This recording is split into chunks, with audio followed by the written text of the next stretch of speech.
السلام علیکم ورحمۃ اللہ وبرکاتہ۔ ناظرین، آج کی ویڈیو میں آپ کو میں شب برات کے بارے میں بتاؤں گا کہ شب برات کیا ہے اور اس کی اسلام میں کیا فضیلت ہے۔ دوستو، شب برات کے بارے میں یہ کہنا بالکل غلط ہے کہ اس کی کوئی فضیلت حدیث سے ثابت نہیں۔ حقیقت یہ ہے کہ 10 صحابہ کرام سے احادیث مروی ہیں جن میں نبی کریم صلی اللہ علیہ وسلم نے اس رات کی فضیلت بیان فرمائی ہے۔ ان میں سے بعض احادیث سند کے اعتبار سے بے شک کچھ کمزور ہیں، اور ان احادیث کے کمزور ہونے کی وجہ سے علماء نے یہ کہہ دیا کہ اس رات کی فضیلت بے اصل ہے۔ لیکن حضرات محدثین اور فقہا کا یہ فیصلہ ہے کہ اگر ایک روایت سند کے اعتبار سے کمزور ہو لیکن اس کی تائید بہت سی احادیث میں ہو جائے تو اس کی کمزوری دور ہو جاتی ہے۔ اور جیسا کہ میں نے عرض کیا کہ 10 صحابہ کرام رضی اللہ تعالی عنہ سے اس کی فضیلت ثابت ہے، تو اس کو بے اصل یا بے بنیاد کہنا بالکل غلط ہوگا۔ امت مسلمہ کے جو خیر القرون ہے یعنی صحابہ کرام، تابعین، تبع تابعین کا دور، اس میں بھی اس رات کی فضیلت سے فائدہ اٹھانے کا اہتمام کیا جاتا رہا ہے۔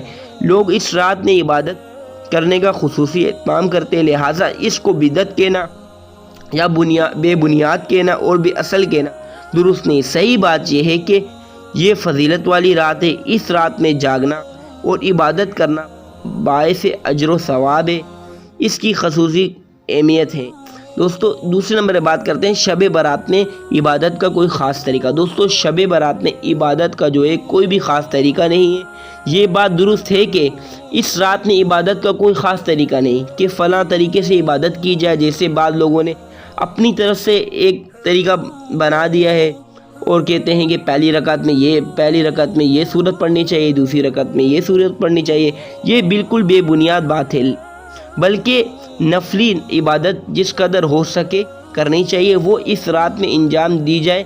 نفل نماز پڑھیں، قرآن کریم کی تلاوت کریں، ذکر کریں، تسبیح پڑھیں، دعائیں کریں، یہ ساری عبادتیں اس رات میں کی جا سکتی ہیں، لیکن کوئی خاص طریقہ ثابت نہیں کسی بھی احادیث سے۔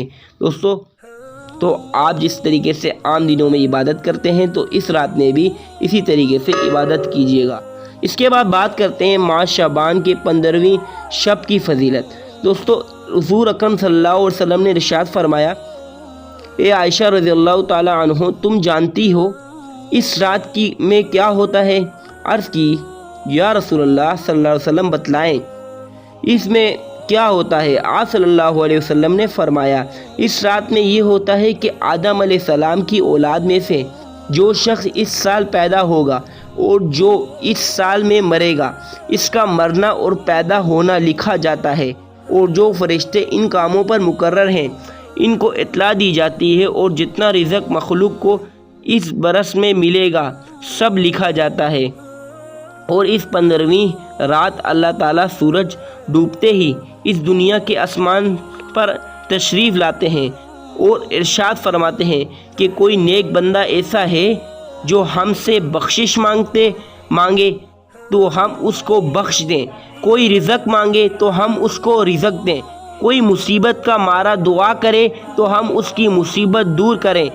اسی طرح صبح ہونے تک ارشاد فرماتے ہیں بس بندوں کو چاہیے کہ اس رات میں خوب عبادت کریں اور اپنے گناہوں کی معافی مانگیں، اور 15ویں تاریخ کو روزہ رکھیں، اور اللہ تعالیٰ اس رات میں اپنی مہربانی سے بے شمار بندوں کو بخشتا ہے، مگر کافر، مشرک، کینہ رکھنے والے کو اور قتل کرنے والے کو نہیں بخشتا۔ اس کے بعد بات کرتے ہیں دوستو شعبان کے روزوں کی فضیلت۔ حضور اکرم صلی اللہ علیہ وسلم فرماتے ہیں، جو کوئی شعبان کے 15ویں تاریخ کو روزہ رکھے اسے جہنم کی آگ نہ چھوئے گی۔ نیز حضور اکرم صلی اللہ علیہ وسلم فرماتے ہیں، جس شخص نے شعبان میں ایک دن روزہ رکھا اس کو میری شفاعت حاصل ہوگی۔ ایک اور حدیث میں شریف میں حضور پاک صلی اللہ علیہ وسلم فرماتے ہیں، جو شخص ماہ شعبان کے 3 روزے رکھتا ہے اور پھر مجھ پر درود سلام پڑھتا ہے تو اللہ تعالیٰ اس کے سابقہ تمام گناہ معاف فرما دیتا ہے۔ شب برات فیصلوں کی رات ہے دوستو، مغفرت کی رات ہے، بخشش کی رات ہے، عمر مقرر کی رات ہے۔ نصیب بدلنے کی رات ہے، سارے کا سارا نظام بدلنے کی رات ہے۔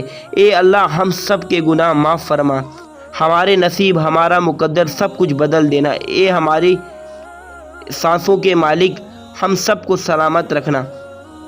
دوستو اس رات کے صدقے فلسطینی مسلمانوں کے لیے، مسجد الاقصیٰ کے لیے خوب دعائیں کریں۔ اس کے بعد دوستو میں یہ ویڈیو مکمل کرتا ہوں شب برات میں آخری 2 اشعار پڑھ کے۔